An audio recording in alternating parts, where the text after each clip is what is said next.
CBSE के द्वारा आपके सिलेबस से हटा दिए गए हैं।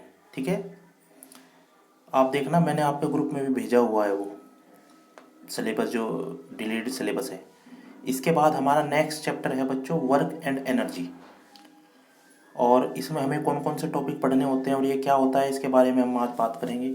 ठीक है, और फिर कल से इसके 1 बाय 1 टॉपिक स्टार्ट करेंगे। ठीक, तो बच्चों एक तो हमें इसमें वर्क पढ़ना होता है। वर्क क्या होता है आपने थोड़ा बहुत इसके बारे में पढ़ भी रखा होगा कि फोर्स इनटू डिस्प्लेसमेंट को हम वर्क बोलते हैं।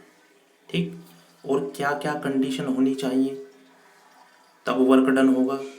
जैसे फोर्स जीरो ना हो, उस पर लगा किसी बॉडी पे लगाया गया, डिस्प्लेसमेंट जीरो ना हो।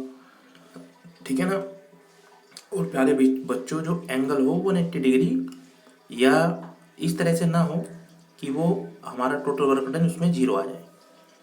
180 डिग्री पे तो माइनस में आएगा, कोई प्रॉब्लम नहीं है। ठीक है ना, लेकिन बच्चों जब थीटा इक्वल टू अगर डिस्प्लेसमेंट से फोर्स 90 डिग्री पे लग रहा है तो उस समय वर्क डन जीरो आता है। क्यों आता है, कैसे आता है, ये सभी चीज़ें देखेंगे बच्चों। ठीक है ना, अब यूनिट ऑफ वर्क डन हमें पढ़नी है।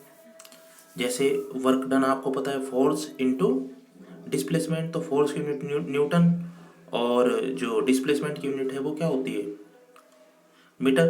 तो न्यूटन इनटू मीटर इसकी एक यूनिट हो जाएगी। या बच्चों ये एक एनर्जी का भी फॉर्म होता है, इसको जूल में भी हम जो है मेजर करते हैं, और भी यूनिट्स होती हैं इसकी।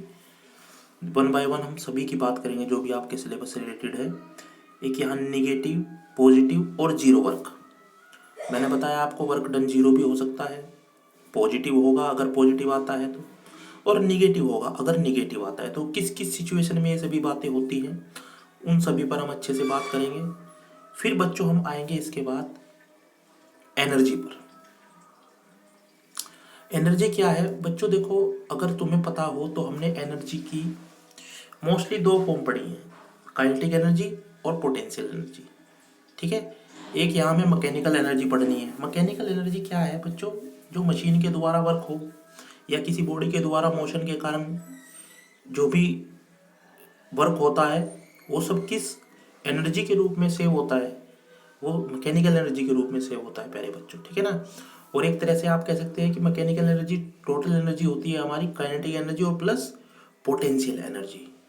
ठीक है ना, और काइनेटिक एनर्जी क्या होती है बच्चों, जब कोई ऑब्जेक्ट मोशन में होता है तो उसके कारण जो एनर्जी होती है उसको हम काइनेटिक एनर्जी बोलते हैं। ठीक है ना, और पोटेंशियल एनर्जी क्या होती है, जब कोई ऑब्जेक्ट रेस्ट में होता है तो उसको काम करने के लिए उसके अंदर कितनी पोटेंशियल है ऐसा बोलते हैं। ठीक है, तो क्या चीज़ होती है, और आपके सिलेबस के रिगार्डिंग जो भी इसमें आएगा वो सभी चीज़ें हम 1 बाय 1 टॉपिक कवर करते हुए चलेंगे प्यारे बच्चों। इसके बाद है बच्चों ट्रांसफॉर्मेशन ऑफ एनर्जी। ये ट्रांसफॉर्मेशन ऑफ एनर्जी क्या है, देखो जो एनर्जी होती है बच्चों उसको हम कन्वर्ट कर सकते हैं एक फॉर्म से दूसरी फॉर्म में, लेकिन energy can not be destroyed and not be created. This is the law of conservation of energy. ठीक है, इसके बाद free fall of a body, किसी बॉडी का जो फ्री फॉल होता है वो पढ़ सकते हैं। वैसे तो जिसमें एनर्जी कंजर्व रहे, इसमें काइनेटिक एनर्जी और पोटेंशियल एनर्जी दोनों कंजर्व रहेंगी, दिखाते हैं हम। ठीक है ना, कैसे, वो सभी बातें भी बच्चों अच्छे से बात करेंगे। इसके बाद एक टॉपिक आता है पावर। पावर क्या होती है, ठीक है ना, वो पढ़ेंगे। और यूनिट की, पावर्स की जो यूनिट होती है वो क्या होती है वो पढ़ेंगे। और कमर्शियल यूनिट्स ऑफ पावर, जो हमारे पास कमर्शियल यूनिट कौन सी होती है पावर की वो पढ़ेंगे। ठीक है, तो ये बच्चों ये सारे के सारे जो है हमारे पास में यहाँ आपके टॉपिक हैं, और सभी बच्चे इसको अपनी नोटबुक में नोट कर लेंगे। अगर कोई टॉपिक मुझसे रह जाता है तो याद दिला देंगे। 1 बाय 1 बच्चों सारे टॉपिक कवर करने की हम लोग कोशिश करेंगे।